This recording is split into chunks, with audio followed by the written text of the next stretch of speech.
গুম অধ্যাদেশ যদি বাতিল হয়ে থাকে এবং এটাকে যদি আমাদের এই ট্রাইব্যুনালে একটার সাথে যদি ট্যাগ করে দেওয়া হয়, তাহলে আমি এটা মাননীয় আইনমন্ত্রী বা আমাদের মাননীয় সংসদ সদস্যদের আমি আন্তরিক কৃতজ্ঞতা প্রকাশ করছি। কারণ হচ্ছে, আমি আপনাকে বলি, এই গুম অধ্যাদেশটা আমার কাছে মনে হচ্ছে যে এই গুম অধ্যাদেশটা একটা অপ্রয়োজনীয় আইন ছিল।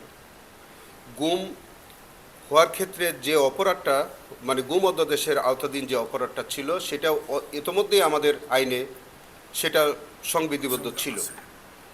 তো আমাদের আইনে যে গুমের অভিযোগ বিচারের এখতিয়ার ছিল, সেখানে আবার আরেকটা আইন করে আরেকটা ট্রাইব্যুনাল গঠন করার প্রয়োজনীয়তা ছিল বলে আমার কাছে মনেই হয়নি।